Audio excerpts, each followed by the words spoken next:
దీర్ఘకాల వ్యాధులకు 20 ఏళ్ల అనుభవం ఉన్న అత్యుత్తమ హోమియోపతి వైద్యం మాస్టర్ హోమియోపతి. నమస్తే, వెల్కమ్ టు ఐ డ్రీమ్. నేను మీ శ్వేత. ఈరోజు మనతో పాటు ప్రముఖ కాస్మెటాలజిస్ట్, సీనియర్ ఎలక్ట్రాలజిస్ట్ శివాని నీలకంఠం గారు ఉన్నారు. నమస్తే మ్యామ్. నమస్తే అండి. శివాని గారు, ఇంతకుముందు ఎపిసోడ్లో మనము లేడీస్లో హార్మోనల్ ఇన్బ్యాలెన్స్ గురించి మాట్లాడుకున్నాం.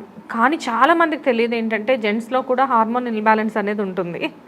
సో పర్మనెంట్ అంటే అన్వాంటెడ్ హెయిర్ మాత్రమే కాకుండా ఈ హార్మోన్స్ ఇన్బ్యాలెన్స్ వల్ల ఇంకేమైనా వేరే ప్రాబ్లమ్స్ వస్తాయా? ఒకవేళ ఉంటే కనుక జెంట్స్లో అలాంటివి ఏముంటాయి? దాని గురించి మాట్లాడదాం. ఓకే అండి. సో నేను మీ శివాని నీలకంఠం, బ్లెస్సీ ఎస్థెటిక్స్ నుంచి, Banjara road number 12, MLA colony నుంచి అండి. Any doubts please call me and contact మీ.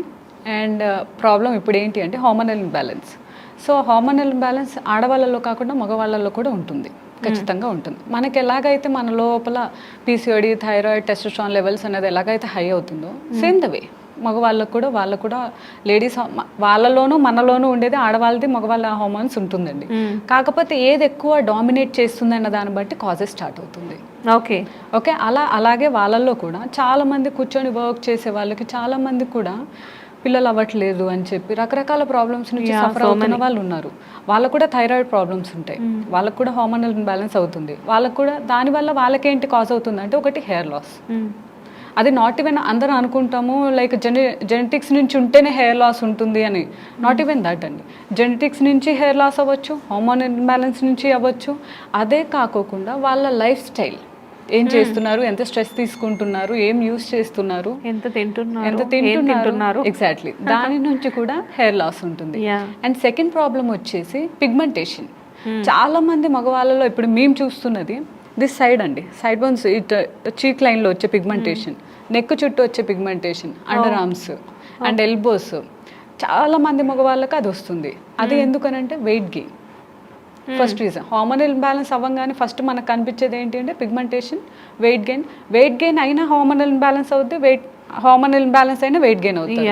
దేనివల్ల ఏదవుతుంది అనేది వీ కాంట్ డిక్లేర్, ఏదైనా ఒకటి అవుతుంది. సో ఫస్ట్ వాళ్ళు దేని మీద టార్గెట్ చేయాలంటే వెయిట్ లాస్ అవ్వాలి. అండ్ వాళ్ళ గుడ్ లైఫ్ స్టైల్ అనుకుంటారు కదా నార్మల్గా, like we have a good life style, మనం 6 to 8 hours పడుకుంటున్నాము సరిపోతుందని.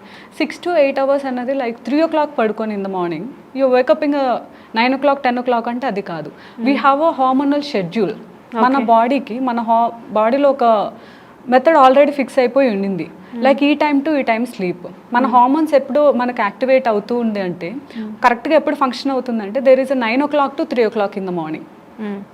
our body will function properly. ఆ టైం మనకు హార్మోనల్స్ ఎప్పుడైనా ప్రొడ్యూస్ అవుతుంది అంటే when we are in a deep sleep. మంచి గాఢమైన నిద్రలో ఉన్నప్పుడు అవి యాక్టివేట్ అయ్యి సరైన రీతిలో ప్రొడ్యూస్ చేసి అందులో పని చేయడానికి రైట్ టైం అనమాట. ఆ టైంలో కాకుండా ఒకప్పుడు లైఫ్ స్టైల్ ఎలా ఉంది అంటే 7 o'clock అలాగే తినేసి పడుకునేవాళ్ళు, 4 o'clock in the morning లేసేవాళ్ళు.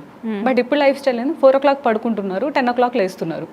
Again మా దగ్గరకు వచ్చేదే ఎనఫ్ స్లీప్ ఉంది మ్యామ్, మేము 6 hours 8 hours పడుకుంటున్నాము, మాకేంటి హార్మోనల్ బ్యాలెన్స్, మాకేంటి స్లీప్ ప్రాబ్లమ్స్ అంటే we have the problems because whole the life style is changing it.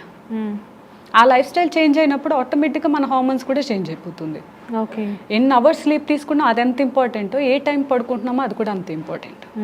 So అది ఒకసారి చూసుకోవాలి మగవాళ్ళలో, స్పెషలీ మగవాళ్ళలో థైరాయిడ్ ప్రాబ్లమ్స్ ఇవన్నీ ఎక్కువ అయ్యే వాళ్ళకి వెయిట్ గెయిన్ ఎంత అవుతుంది అది చూసుకోవాలి.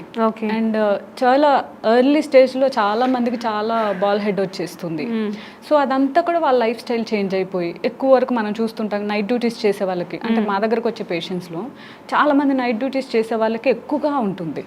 పాపం వాళ్ళకు హార్మోన్స్ అంతా ఉల్టా అయిపోయి ఉంటుంది అప్పటికే. సో అలాంటి వాళ్ళకి ఎక్కువ ప్రాబ్లమ్స్ ఉంటుంది. అట్ ద సేమ్ వే ఆడవాళ్ళు కూడా అంతే, వెయిట్ గెయిన్. ఓకే, వాళ్ళు కూడా ఒక్కసారి వెయిట్ రెడ్యూస్ అవుతూ వెళ్ళిండ్రు అనుకోండి ఆటోమేటిక్గా అన్నీ సెట్ అయిపోతాయి. అండ్ జెనెటికల్గా కూడా కొన్ని ఇలాంటి ప్రాబ్లమ్స్ వస్తూ ఉంటాయి అంటారు కదా మ్యామ్? అండి, ఎంత జెనెటికల్గా వచ్చినా సరే మనకి ఎన్ని ప్రాబ్లమ్స్ ఏమొచ్చినా కూడా వీ కెన్ టార్గెట్. మన లైఫ్ స్టైల్ మార్చుకునే కొద్దీ జెనెటికల్గా వచ్చే ప్రాబ్లమ్స్ కూడా తగ్గుతూ వెళ్తాయి. సపోజ్ ఇప్పుడు మదర్కి డయాబెటిక్ అనుకోండి, అది పిల్లలకి వచ్చేస్తుంది అని మెంటల్గా ఫిక్స్ అయిపోయి ఉంటారు. రావద్దు అని చెప్పి మనం మెంటల్గా మనల్ని ప్రిపేర్ చేసుకుని దానికి అనుగుణంగా మనం నడుచుకున్నాం అనుకోండి, లైక్ ఇప్పుడు మా మదర్కి 35 ఇయర్స్లో వచ్చింది అనుకోండి, నేను 25 ఇయర్స్ నుంచి రైస్ మానేసి సర్టన్ టైంలో నా లైఫ్ స్టైల్ అంతా కరెక్ట్ లెవెల్లో పెట్టుకొని స్లీప్ అవనివ్వండి, ఫుడ్ అవనివ్వండి, స్వీట్స్ అవనివ్వండి అన్నీ అవాయిడ్ చేసుకుంటూ తగ్గించుకుంటూ హెల్దీ లైఫ్ స్టైల్ మెయింటైన్ చేసుకుంటే why will I get it? అలాగే ప్రతి ఒక్కటి మనకు జెనెటిక్స్ నుంచి వచ్చిన ఏ ఒక్కటైనా సరే we can reverse it. Okay, అయితే ఇది కేవలం ఒక అపోహే అనమాట. అంతే, ఖచ్చితంగా జెనెటికల్గా అంటే మా పేరెంట్స్కి ఉంది కాబట్టి ఖచ్చితంగా నేను ఎంత డైట్ ఫాలో అయినా కానీ ఎంత జాగ్రత్తగా ఉన్నా కానీ నాకు వచ్చేస్తుంది అని చాలా మంది అనుకుంటూ ఉంటారనమాట. బట్ అది కరెక్ట్ కాదు. కరెక్ట్, ఖచ్చితంగా కాదు. We can reverse anything. Okay, thank you ma'am. Welcome.